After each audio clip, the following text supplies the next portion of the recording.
السلام علیکم ورحمۃ اللہ۔ جو شخص جمعہ کے دن یہ درود پاک پڑھتا ہے اس شخص کے 80 سال کے گناہ معاف کر دیے جاتے ہیں۔ وہ درود پاک کون سا ہے، کتنی مرتبہ پڑھنا ہے اور جمعہ کے دن کس وقت پڑھنا ہے، اس کے پڑھنے کا مکمل طریقہ کیا ہے، آج کی اس ویڈیو میں یہ ساری تفصیل آپ کے سامنے بیان کی جائے گی۔ آپ سے التماس ہے اسی طرح کے اہم مسائل کی معلومات کے لیے اس چینل کو لازمی سبسکرائب کر لیں اور کل کی ہماری ویڈیو کس مسئلے پر ہونی چاہیے کمنٹ میں اپنی رائے ضرور پیش کر دیں۔ معزز ناظرین، درود پاک افضل ترین عبادت ہے۔ یہ وہ عبادت ہے جس کے بارے میں اللہ رب العزت نے قرآن پاک میں ارشاد فرمایا، ان اللہ و ملائکتہ یصلون علی النبی، بے شک اللہ اور اس کے فرشتے نبی کریم صلی اللہ علیہ وسلم پر درود بھیجتے ہیں۔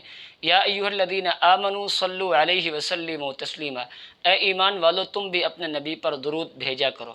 اللہ اور اس کے فرشتے اپنی شیان شان آپ صلی اللہ علیہ وسلم پر درود بھیجتے ہیں، اور اللہ نے اہل ایمان کو آپ صلی اللہ علیہ وسلم کی ذات اقدس پر درود بھیجنے کا حکم دیا، اور جمعہ کے دن درود پاک کی فضیلت اور زیادہ بڑھ جاتی ہے۔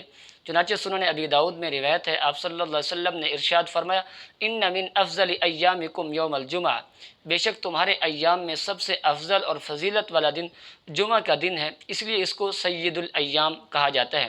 فاکثروا علی من الصلاۃ فیہ فان صلاتکم معروضۃ علیہ، کہ جمعہ کے دن تم مجھ پر درود کی کثرت کیا کرو، اس لیے کہ تمہارا درود مجھ پر پیش کیا جاتا ہے۔ صحابہ کرام نے عرض کیا، اے محبوب پیغمبر، آپ تو اس دنیا سے جا چکے ہوں گے تو ہمارا درود آپ پر کیسے پیش کیا جاتا ہے؟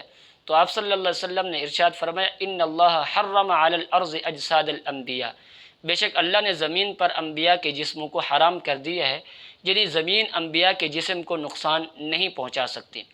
اسی طرح ایک اور روایت میں ہے، آپ صلی اللہ علیہ وسلم نے ارشاد فرمایا، من صلی علی عند قبری، جو شخص میری قبر پر آ کر مجھ پر درود بھیجتا ہے، سمعتہ، تو اس کو میں سنتا ہوں، ومن صلی علی نائیا ابلغتہ، اور جو کہیں دور سے بھیجتا ہے، کسی ملک سے، کسی علاقے سے، کسی جنگل اور صحرا سے، تو ان کا درود فرشتے ہم تک پہنچاتے ہیں۔